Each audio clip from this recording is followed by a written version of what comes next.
Okay, a little discussion here about tuberculosis. So, first of all, just need to understand that tuberculosis is is an acid-fast bacillus. So, bacillus means that it's shaped like a rod. Actually, use a different color. It's shaped like a rod, like this.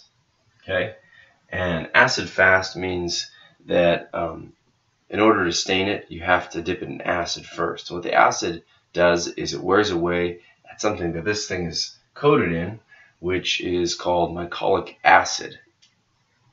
And it's the mycolic acid that actually protects this bacteria from being destroyed by macrophages. You see what happens is a macrophage comes along and eats this guy, and then it takes its lysosomes, and typically it's going to take its lysosome. This is going to be inside of a phagosome here. It takes its lysosomes and it binds its lysosomes, which are full of these enzymes that break things down, with these guys. But the problem is that the mycolic acid, or the tuberculosis bacteria, does something that prevents calcium movement sufficiently to allow the lysosome to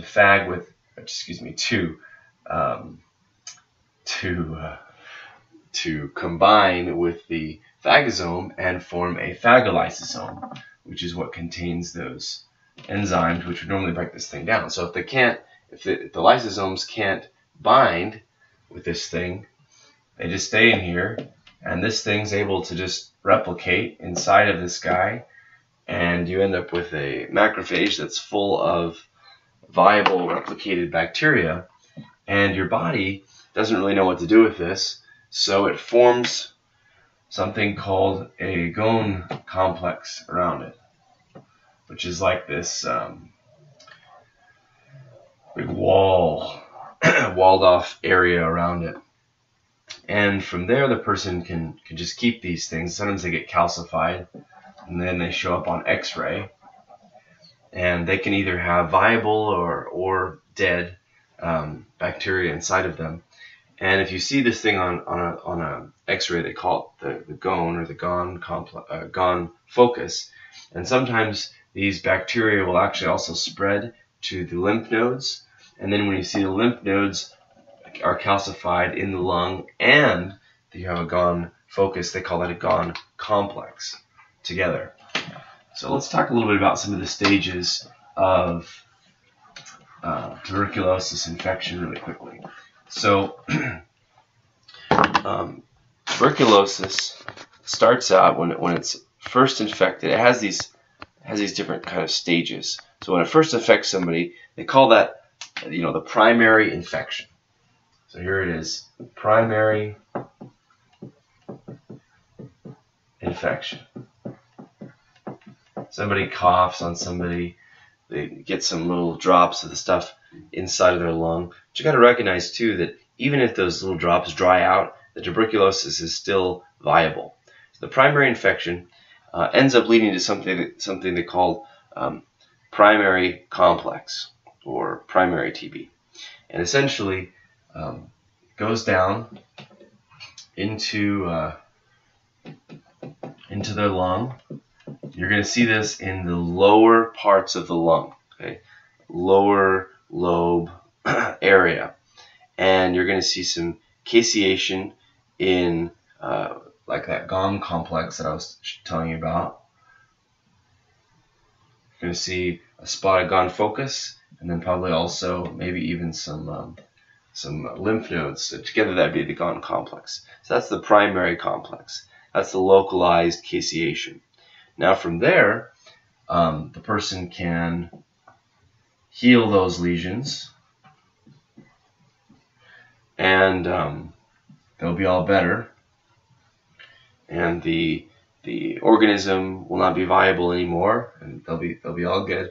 Or what can happen is this primary complex can do two other things. So it can lead to either a latent infection, So latent means that it's just lying there dormant but viable, which means it can come back later. So the immune system has it at bay right now, but the enemy is not dead. He's just laying low. He's waiting. Or what it can do is it can go to progressive.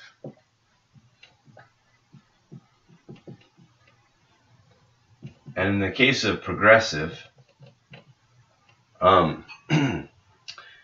it can be progressive in a number of different ways. One thing it can do is it can progressive just basically means that the person has these like these cavitations. So here's a lung, and they normally have these kinds of things like this, but now it's like eating out big, like it's getting necrotizing big areas of their lung, and you get these like cavitations on their lung.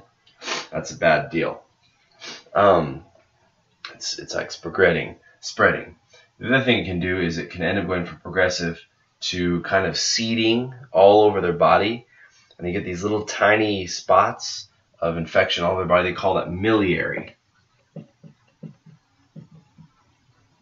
TB. And that's where you get these little tiny spots everywhere. So I'll draw a lung here. It's not just the lung though. It can be the liver, it can be the spleen, all kinds of stuff. It can go into the nervous system and cause meningitis in there. So the progressive infection, if they end up getting infected again, or if somebody else infects them, they can end up getting a secondary. Sometimes they call it secondary. Sometimes they call it adult form. Sometimes they call it post-primary. So many words for the same thing. And this usually is going to form up here at the top of the lung. And the reason why is because the top of the lung has the greatest oxygen tension. And tuberculosis is an aerophilic. It likes air, and so it goes to the place with the most air. That's where it grows. So could be a reinfection, could be the infection, from somebody else or from yourself, whatever. But anyway, this thing is progressing, goes to secondary. Now it can also come from the latent to go to secondary as well. So it's sitting low for a while, it comes out again, they call that secondary. Same thing as when it was the primary, goes to progressive, and then you get a secondary as well. So that can happen in either case.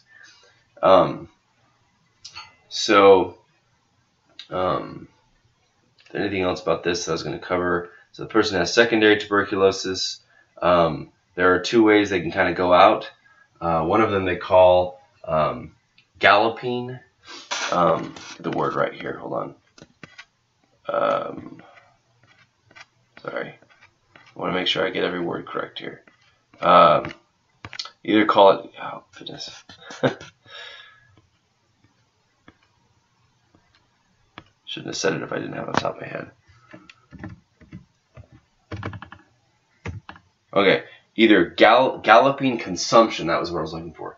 It's either galloping consumption, or it can be phthisis. I think that's how you're saying, consumption of phthisis. So galloping means they're basically getting sick really fast, the point of death, where they die within days to weeks. Whereas just consumption, they're dying, but it takes a long time. It's a debilitating chronic course, and eventually they do die, but it takes months to die.